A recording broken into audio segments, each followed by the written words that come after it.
Hey guys, this is Pamela. Welcome to the 65th day of the Bible Reading Plan Challenge. Today is July the 22nd, 2014, and we are finishing up the book of Ezekiel, and we go right into the book of Daniel, right?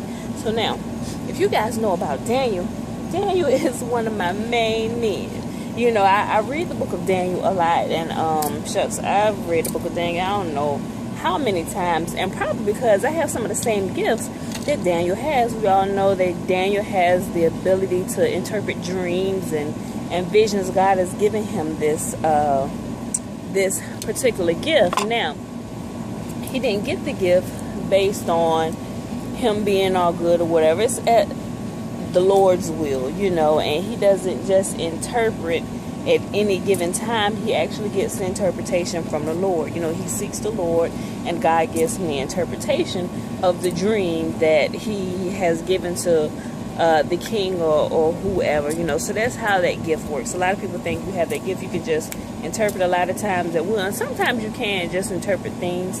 You know, you would get familiar with different things that you may see in dreams or visions or whatever, and however God deals with you, you know, so you get kind of familiar with some of those things. But sometimes the interpretation, it will definitely come from God, and to get clarity on it, especially the dreams of the magnitude that Daniel was interpreting for the king, you know, that interpretation had to come from the Lord. You know, so Daniel was well known for his giftings and everything, and we had some people in the kingdom that was pretty pissed with Daniel, you know, so they set up different things, and we know that Daniel, he was totally faithful to God, him, and we know about the three Hebrew boys, Meshach, Shadrach, and Abednego.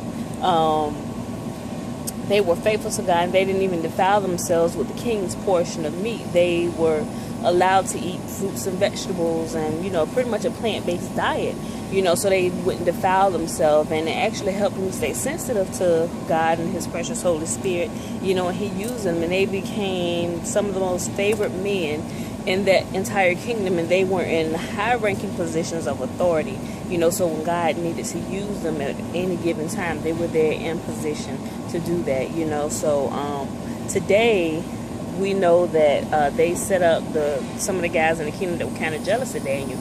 They tricked the king into creating a decree that anybody who prays to any other god besides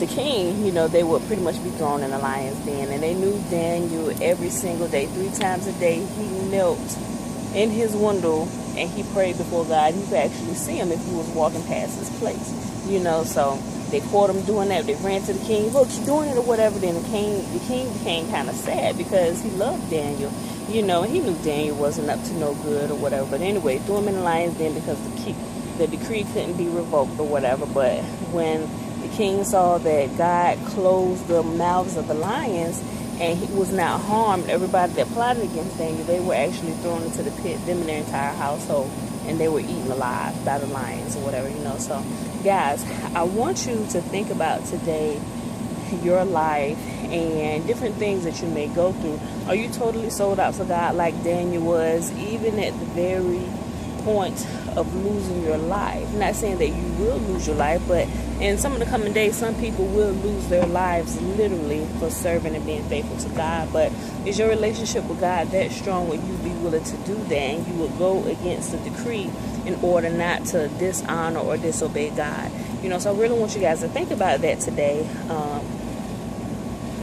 and just really meditate on that. And if your heart is not there, and we all may not be there, you know, because we get in a position and it's like, oh, you know, and it's like survival of the fittest, you know, you're trying to save your life. But may we all get to that point where we can say, just as the 3 Hebrew boys did when they were thrown into the fiery furnace, we know that our God is more than able to save us. But even if he doesn't, let it be known unto you, O King, that we will not bow nor serve your gods. You know, so let it be said of us, just as it was the Hebrew boys, that we will be faithful in all things. So I love you guys. I hope you did the reading today.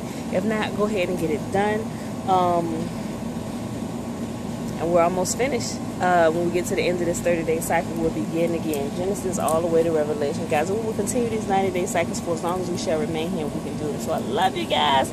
There are no kids here to pull shenanigans. They actually did something that really kind of flicked me off today, but it's like so gross. I don't even want to mention it on camera. You know, with stuff that I don't know. You know, so woosah. Okay, guys. So I love you, and I'll see you tomorrow.